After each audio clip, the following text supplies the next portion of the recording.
Alhamdulillah, Allahumma salli wa sallim ala Muhammad wa ala alihi wa ashabihi wa tabi'in wal mutamassikina bil kitab wa sunnatan nabiyyi wa ba'd.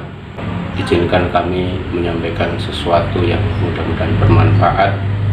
Yang pertama, mengingatkan pada kita semuanya bahwa ketika ada sebuah ungkapan pernyataan bahwa al-ulama warasatul anbiya, ulama adalah pewaris para nabi, dan tugas ulama menyebarkan ilmu, menegakkan kebenaran, menegakkan keadilan, amar ma'ruf nahi mungkar.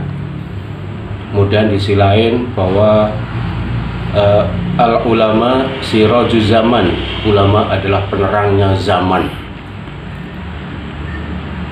Ulama sebagai penerang zaman, maka ketika ketidakadaan ulama, ketika ulama berusaha untuk dikriminalisasi, maka berarti akan terjadi kegelapan.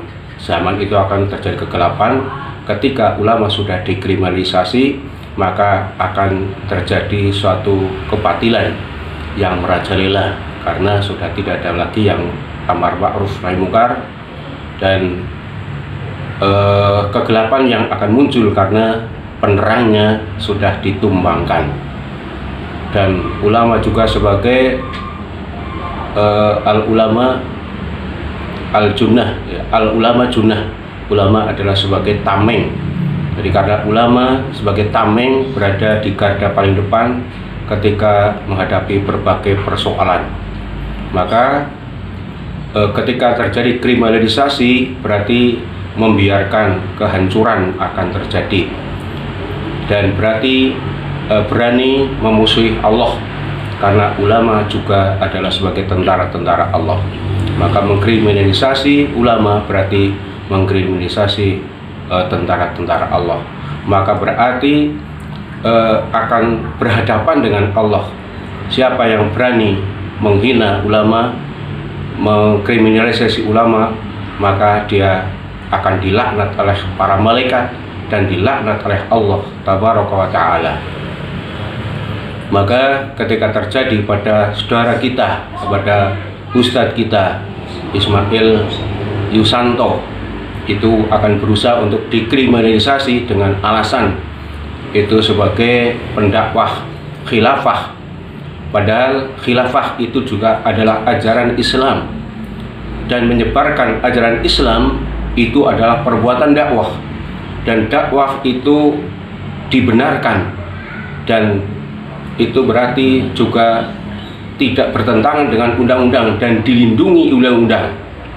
Maka yang mempersulit dakwah itu berarti mempersulit ibadah, karena mendakwahkan khilafah itu berarti perbuatan ibadah, dan ibadah itu dilindungi oleh undang-undang.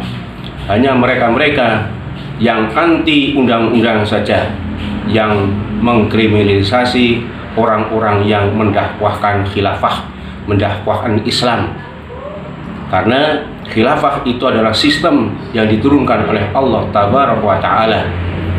Maka khilafah itu bukan ideologi, apalagi disamakan dengan Pancasila. Itu tidak bisa, karena Islam, karena khilafah itu adalah ajaran Islam, dan itu sistem produk dari Allah tabaraka wa ta'ala.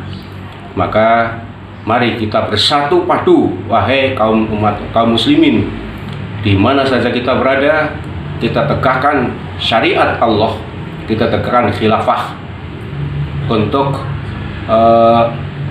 kesejahteraan, kebahagiaan hidup manusia dunia dan akhiratnya.